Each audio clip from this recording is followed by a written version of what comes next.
Hi there again, everyone. Jeremy Miller, Pyra Consulting, founder and CEO, back with another message for today's Inside the Staffing Business. And today's message is this: should you work hard or should you work smart? Sit back, relax, and enjoy.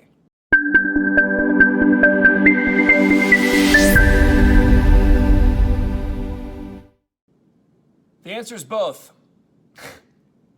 The end. The reality is you have to be able to do both. If you're not working hard, then it really doesn't matter whether you're working smart or hard. But let's divide this down a little bit more. For multiple areas of my life, especially in my career, you eventually, in your productivity ability in your job, is to be able to work hard and work smart. And anything you do, anybody you work around, you have to realize that the people above you in that totem pole have figured out a way to do both. Or if you view them as somebody who's kind of earned their way to the top and they're getting lazy, then even if that is the case, then they're really good at working smart. So I've had multiple things in my career that I've had to figure out the hard way about how to work smart. So if you're in a performance-based industry like we are, which basically it's a sales environment, it's a numbers game in regards to what we're producing for our clients. If somebody is outperforming you by a certain factor, 2 to 1, 3 to 1, 4 to 1, there's only 24 hours in a day. So they're not outworking you 2 to 1, 3 to 1, 4 to 1. They figured out a way to be smarter than you. Now, sometimes this is a trial and error thing.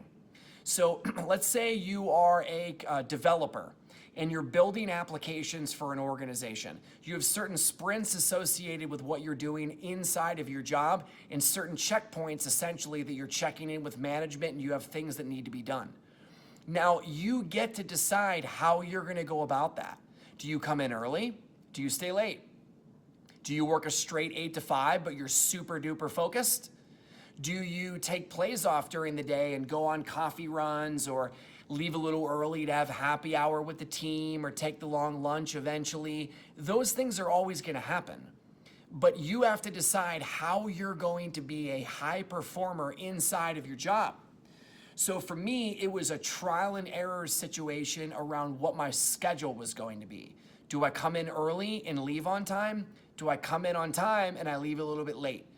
Do I come in on Wednesday or Thursday nights, or nowadays with technology, you can just plug in at home on Wednesday or Thursday nights? Are you working one weekend a month to be able to catch up for it? What can you do to be able to set yourself apart within your department?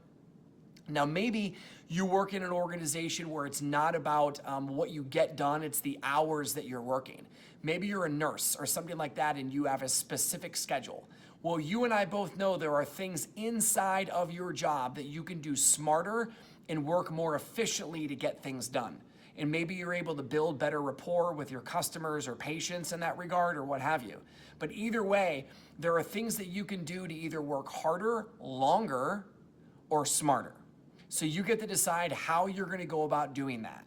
And inside of each individual role, you all have your own individual capacities that you can do, aka come in early, stay late, work weekends, or things that you can do just because you're smart and you understand the system. Can you cut a corner where it makes sense? Can you pick up a shift because that makes sense? Can you do something extra in order to get something done in that regard? But it's a combination of being able to work harder and smarter, not both. If you can do either of the two, if you can only do one of the two, then pick hard. But if you can do both, then definitively pick both working hard and working smarter, so that you can figure out a way to outperform or outscore or outproduce or out-earn or whatever it is the people around you. Because you have the ability to do that and you get to decide. But normally your manager is not going to dictate this. So this is something you have to own on your own in order to bring your A game and figure out a way to make it A+ by being smart and savvy and figuring out a way to manipulate the system around you to work its best way for you. So hopefully that helps for today, and we will come back again tomorrow with another message for Inside the Staffing Business with Pyra Consulting.